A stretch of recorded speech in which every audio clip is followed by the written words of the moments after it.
Hello and welcome back to my channel, Civil War Reports. I am your War of the Rebellion reporter, Brian Thomas Kopak, and today I am on the Monocacy battlefield.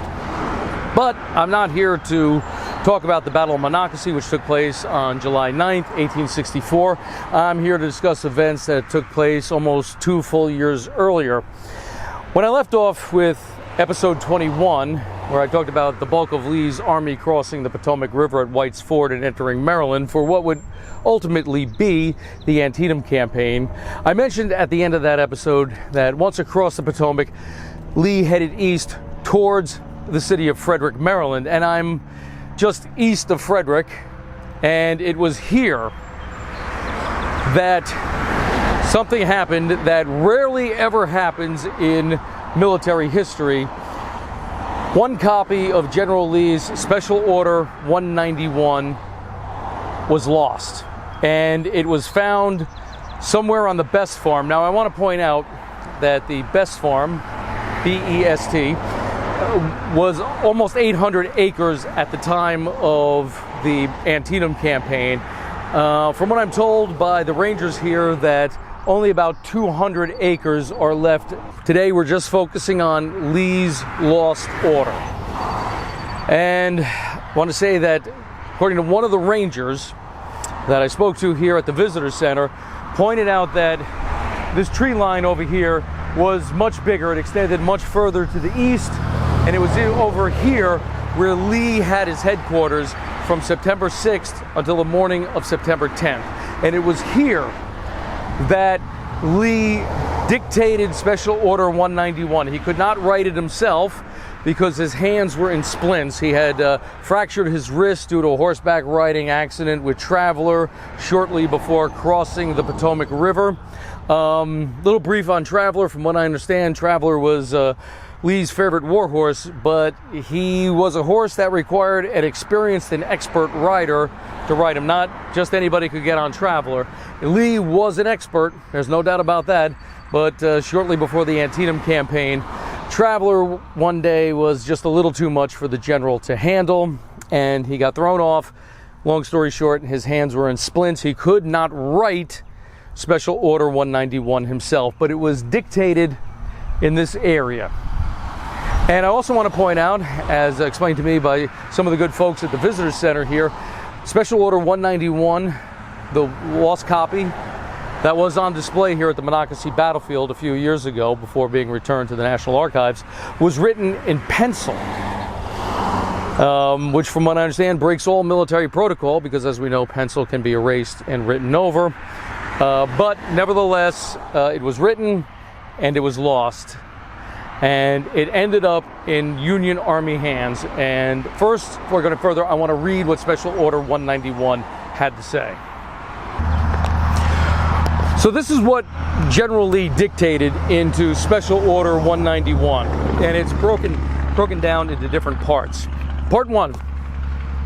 The citizens of Fredericktown, being unwilling, while overrun by members of this army, to open their stores in order to give them confidence and to secure to officers and men purchasing supplies for benefit of this command, all officers and men of this army are strictly prohibited from visiting Fredericktown, except on business, in which cases they will bear evidence of this in writing from division commanders. The provost marshal in Fredericktown will see that his guard rigidly enforces this order.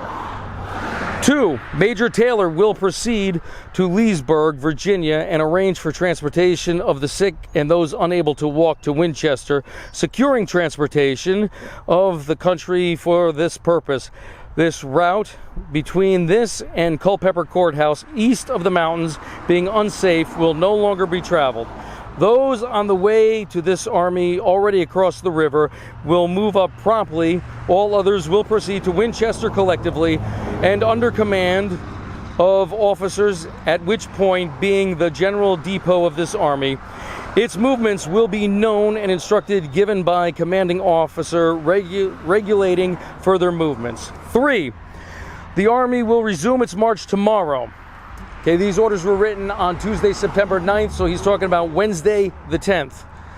Well, the Army will resume its march tomorrow, taking the Hagerstown Road. General Jackson's command will form the advance, and after passing Middletown, with such portions as he may select, take the route towards Sharpsburg, cross the Potomac at the most convenient point, and by Friday, September 12th, and by Friday morning, take possessions of the Baltimore and Ohio Railroad, capture such of them as may be at Martinsburg, and intercept such as may attempt to escape from Harper's Ferry.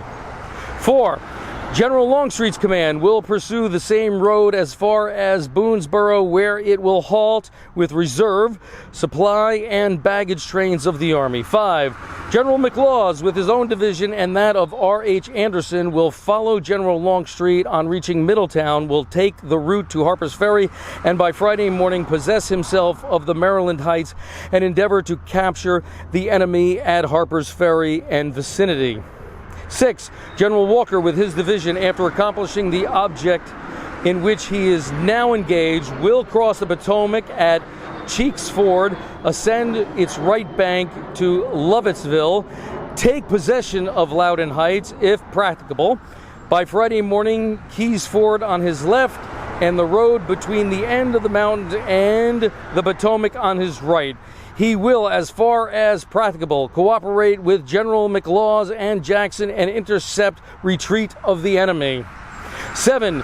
General D.H. Hill's division will form the rear guard of the Army, pursuing the road taken by the main body, the reserve artillery, ordnance, and supply train, and will precede General Hill. 8. General Stewart will dispatch a squadron of cavalry to accompany the commands of General Longstreet's Jackson and McLaws, and with the main body of the cavalry will cover the route of the Army, bringing up all stragglers that may have been left behind. 9. The command of Generals Jackson, McLaws, and Walker will accomplish the objects for which they have been detached, will join the main body of the Army at Boonesboro or Hagerstown. 10. Each regiment on the march will habitually carry its axes in the regimental ordnance wagons for use of the men at their encampments to procure wood and etc. By command of General Robert E. Lee, R.H. Chilton, Assistant Adjutant General. So these orders were written by his assistant, R.H. Chilton, and that will come into play in a few moments.